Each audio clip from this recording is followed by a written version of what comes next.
আন্তঃৰাষ্ট্ৰীয় অপৰাধ আইনৰ অধীনত যি আন্তঃৰাষ্ট্ৰীয় অপৰাধ আদালতে গোচৰ ৰুজু কৰিছিল গ্ৰেপ্তাৰী পৰৱানা জাৰি কৰিছিল পুতিনৰ বিৰুদ্ধে সেয়া হয়তো এটা উঠি যাব পাৰে পুতিনে হয়তো হকাহ পাব পাৰে সুইজাৰলেণ্ডে এই ক্ষেত্ৰত আগ্ৰহ প্ৰকাশ কৰিছে কিয় তাৰো বিৱৰণী দিম বা পুতিনৰ বিৰুদ্ধে এই গোচৰটো কিয় হাঙুৰ খাই পৰিল কিয় পুতিনক গ্ৰেপ্তাৰৰ পৰৱানা জাৰি কৰা হ'ল গোটেইখিনি তথ্য আমি আপোনালোকক দিম নমস্কাৰ স্বাগতম নিউজ 18 অসম নৰ্থ ইষ্টৰ ইয়া হৈছে পোনপটীয়া সম্প্ৰচাৰ ষ্টুডিঅ'ত মই প্ৰাঞ্জল ৰাছিয়া ইউক্ৰেইনৰ যুদ্ধৰ সময়ছোৱাৰ কথা আৰু সেই যুদ্ধৰ সময়ছোৱাতেই শিশুৰ ওপৰত বেআইনীভাৱে বিতৰণৰ অভিযোগ আছিল ৰাষ্ট্ৰপতি পুতিনৰ বিৰুদ্ধে আৰু সেই শিশুসকল হৈছে ইউক্ৰেইনৰ শিশুক বেআইনী বিতৰণ কৰিছিল আৰু সেই অভিযোগতে আন্তৰ্জাতিক অপৰাধ আদালতে ৰুছ ৰাষ্ট্ৰপতি পুতিনৰ বিৰুদ্ধে গ্ৰেপ্তাৰী পৰৱানা জাৰি কৰিছিল আৰু সেই গ্ৰেপ্তাৰী পৰৱানাৰ কথা বহুতৰে মনত আছে আৰু তাৰ পাছতেই ৰুছ ৰাষ্ট্ৰপতিগৰাকীৰ বিদেশ ভ্ৰমণত এক প্ৰকাৰ প্ৰতিবন্ধকতা আহি পৰিছিল কাৰণ সেই আন্তৰ্জাতিক অপৰাধ আদালতে যেতিয়া গোচৰ ৰুজু কৰে তেতিয়া যিকোনো সময়ত বিদেশ ৰাষ্ট্ৰ ভ্ৰমণৰ সময়ত এইগৰাকী ৰাষ্ট্ৰপতিৰ গ্ৰেপ্তাৰ হোৱাৰ সম্ভাৱনা প্ৰকট হৈ আছিল মানে তেওঁ যদি আন দেশলৈ যায় সেই সময়তেই এই আন্তৰ্জাতিক অপৰাধ আদালতৰ নিয়ম অনুসৰি তেওঁক হয়তো গ্ৰেপ্তাৰ কৰিব পাৰিলেহেঁতেন কিন্তু পুতিনে অৱশ্যে সেই সময়ছোৱাত কোনো বিদেশ যোৱা নাছিল বিশেষকৈ তেওঁৰ তথাকথিত শত্ৰু ৰাষ্ট্ৰবোৰত তেওঁ পৰিভ্ৰমণ কৰা নাছিল আৰু এতিয়া এইগৰাকী পুতিনৰ হকাহ দিয়াৰ খবৰ আহিছে যদি ইউক্ৰেইনৰ সৈতে শান্তি আলোচনাৰ সুস্থ পৰিৱেশ সৃষ্টি কৰি থাকে তেনেহলে পুতিনে হকাহ পাই থাকিব মানে এতিয়া কেৱল শান্তি আলোচনাৰ ক্ষেত্ৰত ভ্লাদিমিৰ পুতিনে আগ্ৰহ প্ৰকাশ কৰিছে আৰু এই শান্তি আলোচনা যদি 100% সফল হৈ যায় 100% যদি পুতিনে নিজৰ ফালৰ পৰা শান্তি আলোচনাত সহমত পোষণ কৰে তেতিয়া পুতিনৰ বিৰুদ্ধে এই সমগ্ৰ যি আইনী মেৰপেচ আছে সেয়া উঠাই লোৱাৰ প্ৰতিশ্ৰুতি বা আগ্ৰহ প্ৰকাশ কৰিছে সুইজাৰলেণ্ডে আগ্ৰহ প্ৰকাশ কৰি কৈছে যে আমি পুতিনৰ এই সাময়িক যেটো পদক্ষেপ আগ্ৰহ প্ৰকাশ কৰাৰ বিষয়টোতেই তেওঁৰ বিৰুদ্ধে যিখিনি গ্ৰেপ্তাৰী পৰৱানাৰ কঠোৰ নীতি নিয়ম আছিল সেইখিনি আমি উঠাই লৈছো এই সময়ছোৱাত যদি ৰাছিয়াৰ ৰাষ্ট্ৰপতি ভ্লাদিমিৰ পুতিনে সুইজাৰলেণ্ড ভ্ৰমণ কৰে সৰকাৰীভাৱে যদি ভ্ৰমণ কৰে তেনেহলে আমি তেওঁক গ্ৰেপ্তাৰ নকৰো অৱশ্যে ব্যক্তিগতভাৱে ভ্ৰমণ কৰিলে সেইটো বেলেগ কথা সেইটো পৰৱৰ্তীখন দেখা যাব কিন্তু সৰকাৰী ভ্ৰমণসূচী যদি এই সময়ছোৱাত কৰে সুইজাৰলেণ্ডত যদি আহে তেনেহলে আমি তেওঁক গ্ৰেপ্তাৰ নকৰো আমেৰিকা যুক্তৰাষ্ট্ৰৰ ৰাষ্ট্ৰপতি ডোনাল্ড ট্ৰাম্পে এই সমগ্ৰ বিষয়টোত হয়ভৰ দিছে আৰু তেওঁ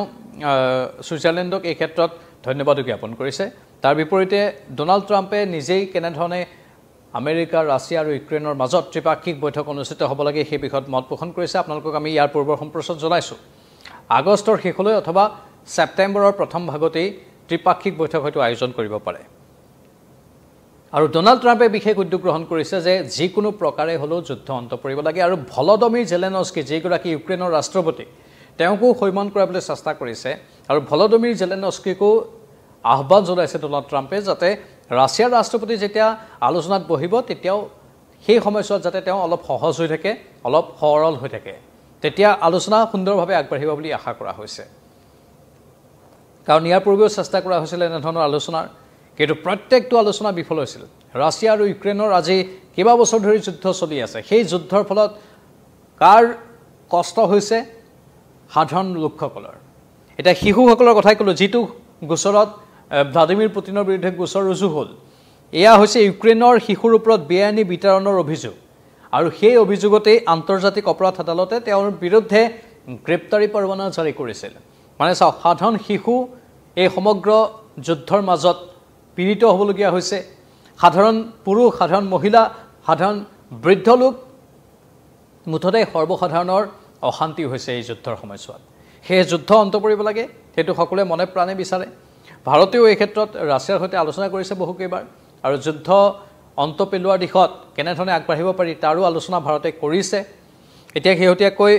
আমেৰিকাৰ ৰাষ্ট্ৰপতিৰ তত্ত্বাৱধানতেই বাৰু হৈছে বুলি আমি ধৰি লৈছো কাৰণ তেওঁ সেইটো কথা খুব বেছি কৈ ভাল পায় আমেৰিকাৰ ৰাষ্ট্ৰপতিগৰাকীয়ে যি কি নহওক এই যি পদক্ষেপটো আগবাঢ়িছে সেই পদক্ষেপ পুতিনে যদি নিৰ্ধাৰিত দিনৰ ভিতৰত ইউক্ৰেইনৰ সৈতে শান্তি আলোচনাত বহে তেতিয়াহ'লে 100%ই পুতিনক গ্ৰেপ্তাৰ কৰিব নোৱাৰাটো ছুইজাৰলেণ্ডে প্ৰস্তাৱ হিচাপে আগবঢ়াব ছুইজাৰলেণ্ডে পোনপটীয়াকৈ কৈছে যদি এই নিৰ্ধাৰিত যিটো সময়সীমাৰ ভিতৰত এই শান্তি চুক্তি বা শান্তি আলোচনাৰ পোষকতা কৰা হৈছে সেই সময়ছোৱাৰ ভিতৰত যদি শান্তি আলোচনা হৈ যায় তেনেহ'লে 100% যাতে কোনো অন্য দেশে পুতিনক গ্ৰেপ্তাৰ কৰিব নোৱাৰে তাৰ বাবে প্ৰস্তাৱ আগবঢ়াব ছুইজাৰলেণ্ডে এইখিনিলৈকে মাত পাতি দিছে কাৰণ আমি সকলো কথা পাহৰি যাম পূৰ্বতে শিশু বিতৰণ সেই শিশু বিতৰণৰ গোচৰটোৱে আমি পাহৰি যাম যদি শান্তি আলোচনা হয় ইউক্ৰেইনৰ সৈতে ৰাছিয়াৰ এটো এটা গুৰুত্বপূৰ্ণ পদক্ষেপ আৰু গুৰুত্বপূৰ্ণ কথা বুলি ছুইজাৰলেণ্ডৰ তৰফৰ পৰা সদৰি কৰা হৈছে মুঠতে যি কি নহওক এই সমগ্ৰ প্ৰক্ৰিয়াৰ মাজত কিন্তু এতিয়া বহুকেইখন দেশ সোমাই পৰিছে আৰু শেহতীয়াকৈ ৰাছিয়া আৰু ইউক্ৰেইনৰ এই শান্তি আলোচনাৰ মাজতে ভাৰতৰ বাবেও ভাল খবৰ আহিছে কাৰণ চীন আৰু ভাৰতৰ সম্পৰ্ক লাহে লাহে ভাল হ'বলৈ ধৰিছে আমেৰিকাই মানি ল'লে যে ৰাছিয়াৰ ওপৰত প্ৰভাৱ বিস্তাৰ কৰিবলৈহে ভাৰতৰ ওপৰত শুল্ক আৰোপ কৰা হৈছিল বুলি আমেৰিকাই অৱশেষত মানি লৈছে আৰু তেতিয়াই গম পোৱা গৈছে আমেৰিকাই কিমান তললৈ যাব পাৰে আৰু ভাৰতে নিজৰ স্থিতি ৰাছিয়াৰ সপক্ষতে ৰাখিলে আৰু ভাৰতৰ বন্ধুত্ব গোটেই বিশ্ব দেখিলে আৰু তাৰপিছত চীনো এতিয়া ভাৰতৰ কাষ চাপি আহিছে বিপদৰ বন্ধুহে যে আসল বন্ধু সেয়া ভাৰতে প্ৰতিপন্ন কৰিলে এতিয়া চীন আহিছে কাষলৈ আৰু সাংহাই কৰ্পোৰেশ্যন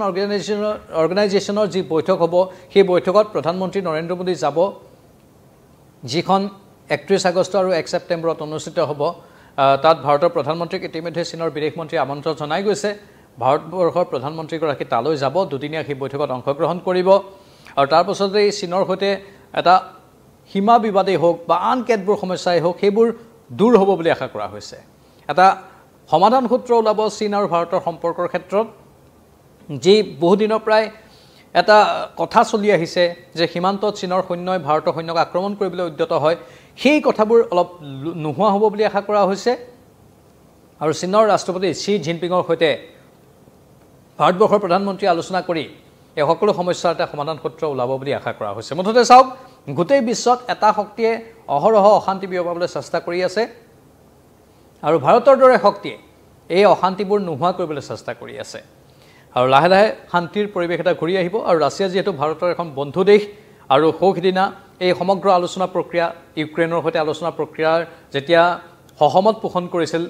ৰাছিয়াৰ ৰাষ্ট্ৰপতি ভ্লাদিমিৰ পুতিনে ডোনাল্ড ট্ৰাম্পক যেতিয়া গ্ৰীণ ছিগনেল দিছিল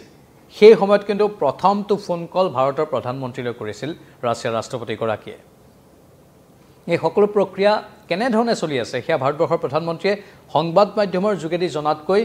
ভ্লাদিমিৰ পুতিনৰ মুখেৰে শুনি ভাল পাব বুলিয়েই পুতিনে লগে লগে প্ৰথম ফোন কলটো ভাৰতবৰ্ষৰ প্ৰধানমন্ত্ৰীক কৰিলে আৰু তাতেই তেওঁ এই কথাখিনি ক'লে যে এই ঘটনা প্ৰবাহবোৰ কেনেধৰণে আগবাঢ়িছে কেনেধৰণে আলোচনা প্ৰক্ৰিয়া ত্বৰান্বিত কৰা হৈছে বা কেনেধৰণে আলোচনালৈ আগবাঢ়িব বিচাৰিছে ৰাছিয়া হয়তো ৰাছিয়াও কোনোবা এটা কোণত ভাবিছে যে আমিও যুদ্ধৰ অৱসান ঘটাব লাগে বুলি আৰু তাৰ মাজতে ৰাছিয়াৰ ৰাষ্ট্ৰপতিক